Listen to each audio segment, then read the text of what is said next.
பாருங்கள், இது வந்து சிறுக்கீரை. சிறுக்கீரை வந்து ரொம்ப நல்லது, நம்ம உடம்புல இருக்க டாக்ஸின்ஸ் எல்லாம் எடுத்துரும் உங்களுக்கு. பாருங்கள், பாசிப்பருப்பு துவரம்பருப்பும் ஒன்று போட்டு வேக வச்சுருந்தேன் விளக்கெண்ணெய் ஊற்றி. அதுக்கப்புறம் கீரை போட்டிருக்கேன். கீரை வெந்துட்டுருக்கு. அது கூட பச்சை மிளகாயும் வெங்காயம் போட்டிருக்கேன், சின்ன வெங்காயம் போட்டிருக்கேன். கொஞ்சம் நேரம் வேகட்டும், ரொம்ப நேரம் வேக விடாதீங்க கீரையை. கொஞ்சம் நேரம் வேக விட்டு அப்புறம் நம்ம இதை கடைஞ்சிக்கலாம். கடைஞ்சி தாளித்து விட்டுக்கலாம். நம்ம நீங்கள் அடிக்கடி சிறுக்கீரையெல்லாம் சாப்பிட்டீங்கன்னா உடம்புல இருக்கிற டாக்ஸின்ஸ் எல்லாம் உங்களுக்கு வெளியேற்றும். நீங்கள் கீரை எதுக்கு சாப்பிட்றோம் அப்படிங்கிறதே தெரியாமல் சாப்பிட்றீங்க நிறைய கீரைகளை. இந்த கீரையெல்லாம் வந்து உடம்புல இருக்க டாக்ஸின்ஸை வெளியேற்றிடும் உங்களுக்கு. எல்லா கீரையிலையுமே இரும்புச்சத்து இருக்குது உங்களுக்கு. நிறைய சத்துக்கள் இருக்குது உங்களுக்கு கீரைகளில். ஏன்னா ஒவ்வொரு கீரைக்கும் ஒவ்வொரு பெனிஃபிட் இருக்குதுங்க.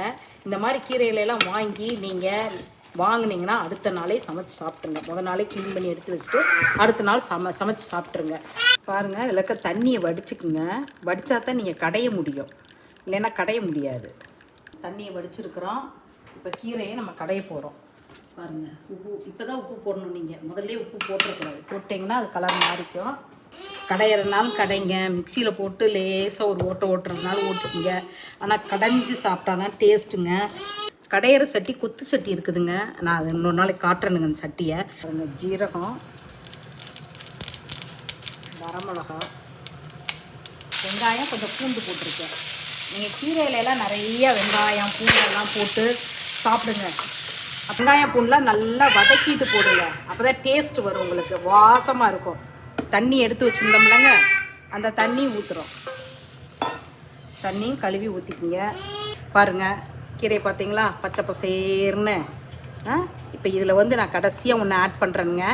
என்ன, அதுதான் டேஸ்ட்டு கொடுக்கும் உங்களுக்கு. இப்போ கடைசியாக என்ன பண்ணுறோன்னா கொஞ்சம் பால் ஊற்றுறோம். என்ன பால்னா எருமைப்பால்.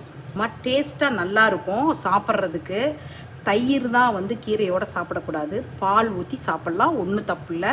இதெல்லாம் குழந்தைகள்லாம் நல்லா விரும்பி சாப்பிடுவாங்க. இப்படி ஊற்றி செஞ்சு கொடுங்க, நல்லாயிருக்கும். குழந்தைய நல்லா விரும்பி சாப்பிடுவாங்க.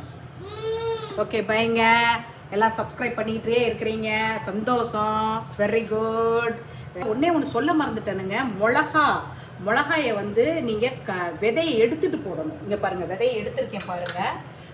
வரமிளகா தான் போடணும். விதையை எடுத்துகிட்டு போடுங்க. விதை வந்து டிஸ்டர்ப் ஆகும் நம்ம சாப்பிட்றதுக்கும். இது வந்து விதை வந்து அவ்வளோ சீக்கிரம் ஜீரணம் ஆகாது. முழு விதை வந்து ஜீரணம் ஆகாது நம்மளுக்கு. அதனால் நீங்கள் விதையை வந்து எடுத்துட்டு நீங்கள் போடுங்க, உள்ளார உதுத்துட்டு போடுங்க. ஓகே, பாய்ங்க.